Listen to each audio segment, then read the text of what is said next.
उत्कृष्ट क्रिकेटपटू म्हणून जागतिक पातळीवर प्रसिद्ध असलेल्या महेंद्रसिंग धोनी यांच्या एका चाहतीनं त्यांना आदर्श मानून वर्ल्ड रेकॉर्ड केला आहे। या अनोख्या चाहतीनं धोनी यांचा फोटो समोर ठेवून 8 तासांमध्ये 11,806 स्क्वॉट्स पूर्ण केल्यात। त्यांच्या या अनोख्या कामामुळे धोनी यांच्या चाहतीची गिनीज वर्ल्ड बुकमध्ये विक्रम नोंद झाली असून कोकण पदवीधराचे आमदार निरंजन डावखरे यांनी अभिनंदन करून त्यांचा सन्मान केलाय। भारतात आणि भारताबाहेरही भारतीय क्रिकेट खेळाडूंचे अनेक प्रेमी आहेत। भारतात तर ही संख्या मोठ्या प्रमाणात आहे, परंतु रायगड जिल्ह्यातील अश्विनी मोंडे जाधव या सगळ्यांमध्ये वेगळ्या आहेत। त्या उत्तम कर्णधार, उत्कृष्ट यष्टिरक्षक, तुफान फलंदाज महेंद्रसिंग धोनी यांच्या चाहत्या आहेत। गिनीज वर्ल्ड बुकमध्ये जागतिक विक्रम करण्यासाठी त्यांनी धोनी यांना आदर्श मानून त्यांचा फोटोसमोर हा विक्रम केलाय। अश्विनी यांनी फोटोसमोर 8 तासांमध्ये 11,806 स्क्वॉट्स पूर्ण करून गिनीज वर्ल्ड बुकमध्ये विक्रम नोंदवलाय। त्यांच्या अनोख्या विक्रमाबद्दल देशभरात त्यांच्यावर कौतुकाचा वर्षाव होतोय। कोकण विभाग पदवीधराचे आमदार निरंजन डावखरे यांनी देखील अश्विनी यांच्या कामगिरीबद्दल त्यांचं अभिनंदन केलंय आणि पुढील उज्ज्वल भविष्यासाठी त्यांना शुभेच्छा दिल्यात। अश्विनी यांचा आदर्श इतरांनीही घ्यावा असं आवाहन यावेळी डावखरे यांनी केले। तर गृहिणी असतानाही आपण आपल्या व्यस्त कामातून स्वतःसाठी 1 तास वेळ काढला, त्यामध्ये डॉक्टर धनंजय मोरे यांच्या मार्गदर्शनाखाली सराव करून आपण हा विक्रम केलाय। इतर गृहिणींना देखील विविध क्षेत्रात आपल्यातील कौशल्य दाखवून आपल्यासारखं भरारी घेणं सहज शक्य असल्याचं अश्विनी यांनी सांगितलं। मी सगळ्या हाऊसवाईफ, सगळ्या लेडीजना हाच मेसेज देईन की जिद्द बाळगा, मेहनत करा आणि मी जशी जिद्द बाळगली, मेहनत केली आणि मला कुठून ना कुठून तरी मदतीचा हात आला। माझं फायनान्शियली बॅकग्राऊंड नाही आहे ना, स्पोर्ट्स बॅकग्राऊंड आहे, तरी मी इथपर्यंत जर अचीव येऊ शकते, हे सगळं अचीव करू शकते, तर तुम्ही कोणी हे सगळं करू शकता, एवढंच मी बोलते। नमस्कार। आज एका अत्यंत खास व्यक्तीशी मी तुम्हाला ओळख करून देतोय। या आहेत अश्विनी मोंडे मॅडम, ज्यांनी गिनीज वर्ल्ड रेकॉर्ड 11,806 बैठका हा रेकॉर्ड आणि विक्रम प्रस्थापित केलेला आहे। आज आपण त्यांना विचारूया की त्यांनी ह्या रेकॉर्डपर्यंत मजल कशी मारली। एका सर्वसामान्य बॅकग्राऊंडमधून आलेल्या या एक गृहिणी आहेत, कुठलंही स्पोर्ट्स बॅकग्राऊंड नव्हतं, पण तरी पण केवळ जिद्दीच्या जोरावर आज त्यांनी हे वर्ल्ड रेकॉर्ड केलेलं आहे, ज्याला आता मान्यता मिळालेली आहे। फेब्रुवारीमध्ये त्यांनी हा अटेम्प्ट केला होता मुंबई येथे आणि त्यानंतर गिनीज बुक रेकॉर्डच्या ऑफिसमधून त्याला आज मान्यता मिळालेली आहे। त्यांच्याकडे सर्टिफिकेट पण आहे। 11,806 स्क्वॉट हा पल्ला त्यांनी कसा गाठला ते आपण त्यांना विचारूया।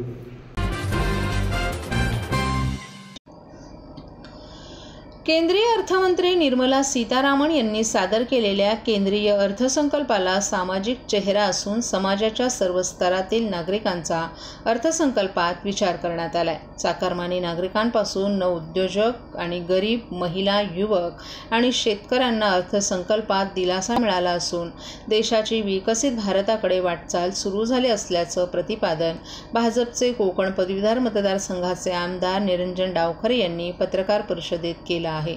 भाजपच्या वतीनं यंदाच्या केंद्रीय अर्थसंकल्पाची माहिती देऊन चर्चा करण्यासाठी ठाणे विभागीय कार्यालयात प्रबुद्ध संमेलन आयोजित करण्यात आलं होतं। या संमेलनानंतर आयोजित केलेल्या पत्रकार परिषदेत आमदार निरंजन डावखरे यांनी अर्थसंकल्पाविषयी सविस्तर माहिती दिली। यावेळी भाजपचे ठाणे शहर जिल्हाध्यक्ष संजय वाघोले, माजी नगरसेवक संदीप लेले, उपाध्यक्ष सागर भदे, सरचिटणीस सचिन पाटील, समीरा भारती आदीही उपस्थित होते। पंतप्रधान नरेंद्र मोदी यांच्या 10 वर्षाच्या कार्यकाळात देशानं अर्थव्यवस्थेत 10व्या क्रमांकावरून 5व्या क्रमांकावर झेप घेतली आहे। सातत्यानं वाढणाऱ्या अर्थव्यवस्थेमुळे भारताची वेगानं विकासाकडे वाटचाल सुरू झाली आहे। 2047मध्ये विकसित भारत घडवण्याचे लक्ष्य ठेवून विविध धोरणं आखण्यात येत आहेत, त्याचीच प्रचिती यंदाच्या केंद्रीय अर्थसंकल्पात आली आहे। केंद्र सरकारच्या उत्तम धोरणांमुळेच भारत जगभरात प्रगतीपथावर असल्याचं प्रतिपादन आमदार डावखरे यांनी केले। स्वातंत्र्याच्या अमृत महोत्सवात देशातील 25 कोटी नागरिकांची गरिबी दूर झाली असून ते मध्यम वर्गात समाविष्ट झालेत। या नवमध्यम वर्गांबरोबरच युवक, आदिवासी, दलित आणि मागासवर्गीयांचं जीवन सुखकर करण्याचा अर्थसंकल्पात प्रयत्न असल्याचं आमदार डावखरे यांनी नमूद केले। केंद्र सरकारनं 9 प्राधान्यक्रम निश्चित करून वाटचाल सुरू केली आहे। आगामी काळात 4,10,00,000 तरुणांना रोजगाराची संधी निर्माण होईल. बांधकाम क्षेत्राला प्रोत्साहन दिलं जात असून त्यातून 2,10,00,000 तरुणांना रोजगार मिळेल. कर्मचारी भविष्य निर्वाह निधीमध्ये नोंदणी झालेल्या तरुणांना 15,000 रुपयांपर्यंतचा पगार मिळेल. 20 लाख तरुणांना कौशल्य विकासाचे. आगामी 5 वर्षात 1 कोटी तरुणांना आघाडीच्या 500 कंपन्यांमध्ये इंटर्नशिपची संधी. स्टार्टअपसाठी गुंतवणूकदारांवरील एंजल कर रद्द करण्यात आलाय. विद्यार्थ्यांना उच्च शिक्षणासाठी 10 लाखांपर्यंत कर्ज उपलब्ध होईल.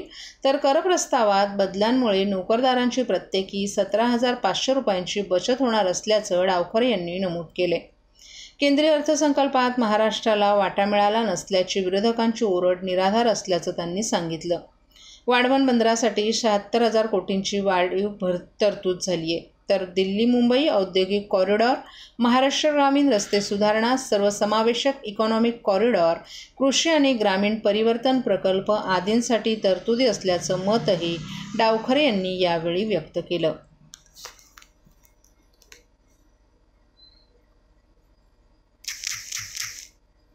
मी सविस्तर वाचतोय की महाराष्ट्राला या बजेटच्या माध्यमाने काय काय भेटलेलं आहे. रेल्वेचे जे प्रकल्प आहेत याच्या माध्यमाने 15,940 कोटी हे केंद्र शासनाच्या माध्यमाने मंजूर झालेत. याच्या अगोदर म्हणजेच विरोधकांचं ज्यावेळेस शासन होतं 2009 आणि 2014 या काळामध्ये फक्त महाराष्ट्राला जे पैसे भेटायचे ते 1,171 कोटी होते. या उलट केंद्र शासनाकडनं माननीय मोदीजींच्या नेतृत्वामध्ये 13.5 पट जास्त म्हणजे 15,940 कोटी हे रेल्वेच्या प्रकल्पांसाठी भेटलेत. त्याचबरोबर 250 नवीन लोकल सेवा आणि 100 मेल एक्सप्रेस हे महाराष्ट्राला भेटलेले आहेत. 128 स्थानकांचं नूतनीकरण हे अमृत भारत स्टेशनच्या माध्यमाने होत आहे. त्याचबरोबर मुंबई मेट्रोसाठी 1,087 कोटी, पुणे मेट्रोसाठी 814 कोटी, नागपूर मेट्रोसाठी 683 कोटी हे केंद्र शासनाच्या माध्यमाने मेट्रो प्रकल्पांच्या विकासासाठी भेटलेले आहेत. त्याचबरोबर दिल्ली मुंबई इंडस्ट्रियल कॉरिडॉरसाठी 499 कोटी, MUTP फेज 3 जे मुंबई नागरी वाहतूक सेवा हे विकसित करण्यासाठी आहे ती 908 कोटी. त्याचबरोबर वाढवण बंदर याच्यासाठी 76 कोटींची गुंतवणूक याच्या माध्यमाने 2 लाख युवकांना रोजगार निर्मिती होईल. महाराष्ट्रातील भगिनींना आधार देणारी राज्य शासनाची मुख्यमंत्री माझी लाडकी बहीण योजना. या योजनेअंतर्गत अल्प उत्पन्न गटातील 21 ते 65 वयोगटाच्या भगिनींना मिळणार दरमहा 1,500 रुपयांची मदत. अर्ज करण्यासाठी 31 ऑगस्ट 2024 पर्यंत मुदतवाढ. कुटुंबाचं वार्षिक उत्पन्न 2.5 लाख रुपयांपेक्षा कमी असलेल्या महिला पात्र. कुटुंबाकडे पिवळं किंवा केशरी रेशन कार्ड असल्यास उत्पन्नाचा दाखला आवश्यक नाही. पांढरं रेशन कार्ड असेल किंवा रेशन कार्ड नसेल तर कुटुंबाचं वार्षिक उत्पन्न 2.5 लाखांपेक्षा कमी असल्याचा दाखला आवश्यक. योजनेसाठीचा ऑनलाईन अर्ज नारी शक्ती दूत ॲपवरून किंवा पोर्टलवर भरता येईल. ज्या भगिनींना ऑनलाईन अर्ज भरता येत नसेल त्यांच्यासाठी अंगणवाडी, ग्रामपंचायत, वॉर्ड ऑफिस, सेतू सुविधा केंद्रामध्ये किंवा आशाताई बचत गटाच्या CRP यांची मदत उपलब्ध. आता आपल्याला अभिमानानं म्हणता येईल, सुखी आणि सुरक्षित आहे माझी लाडकी बहीण.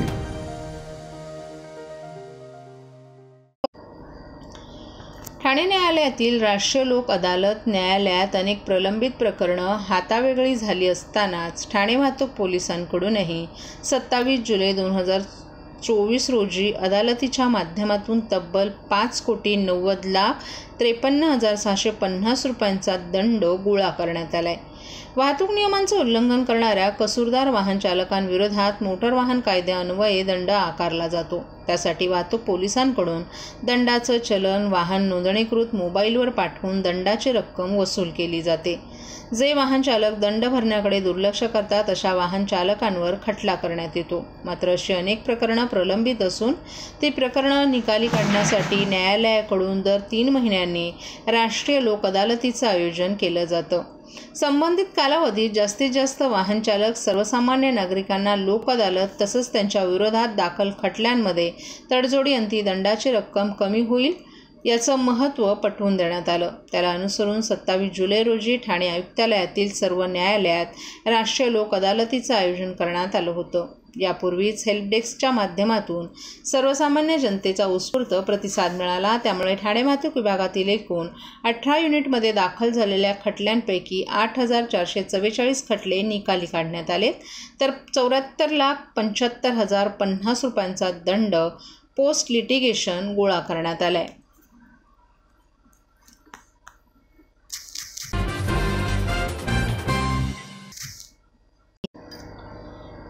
मुख्यमंत्री एकनाथ शिंदे यांचं कार्यक्षेत्र असलेल्या ठाणे शहरात महापालिका तसंच विविध संस्थांना शासकीय जमीन मोफत देण्याचा निर्णय राज्य मंत्रिमंडळाच्या बैठकीत मंगळवारी घेण्यात आला.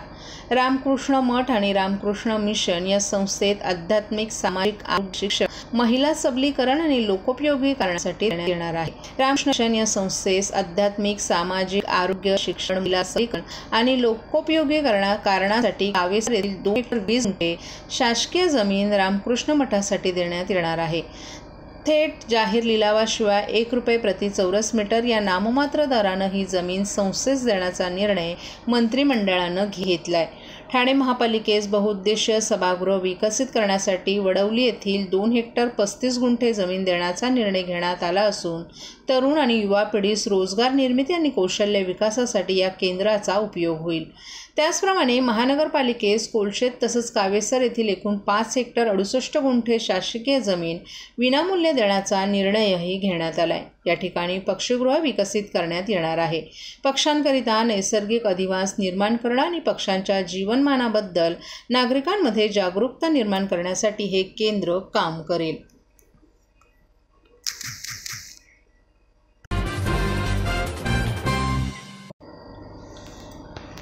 ठाणे गुन्हे शाखेच्या युनिट 5च्या पथकानं बंद घरांची चोरी करणाऱ्याला अटक केली असून त्याच्याकडून 7 गुन्हे उघडकीस आणून लाखोंचे सोन्या चांदीचे दागिने जप्त केल्याची माहिती DCP शिवराज पाटील यांनी पत्रकार परिषदेत दिली आहे. ठाणे शहरात गेल्या काही दिवसांपासून बंद घरांमध्ये चोरीच्या घटना वाढू लागल्या होत्या. त्यामुळे ठाणे क्राईम ब्रांच युनिट 5च्या अधिकाऱ्यांनी 2 पथकं तयार करून एका आरोपीला चौकशीत अटक केली असता या आरोपीनं तो त्रिपुरारीचा रहिवासी असल्याचं सांगितलं. विमानानं मुंबईत येण्यासाठी तो मुंबई, ठाणे आणि पालघर परिसरात 15 दिवस रेकी करत असे. बंद घरांचे कुलूप तोडून तो जोगेश्वरी पुलाखाली झोपायचा. चोरीचे दागिने विकून विमानानं पळून जायचा. ठाणे क्राईम युनिट 5च्या अधिकाऱ्यांनी या आरोपीला अटक करून त्याच्याकडून 60 ग्रॅम सोने, 250 ग्रॅम चांदी आणि रोख रक्कम जप्त केली आहे. ठाणे शहरात झालेल्या 7 घरफोड्या, अंधेरी, विले पार्ले यांच्या चौकशीत या गोष्टी उघडकीस आल्यात. सेलिब्रिटींसोबतच गुजरातमध्येही चोरीच्या घटना घडल्या असून सध्या पोलिसांनी या आरोपीला न्यायालयात हजर केल्यानंतर आणखीन काही घटना उघड होऊ शकतात.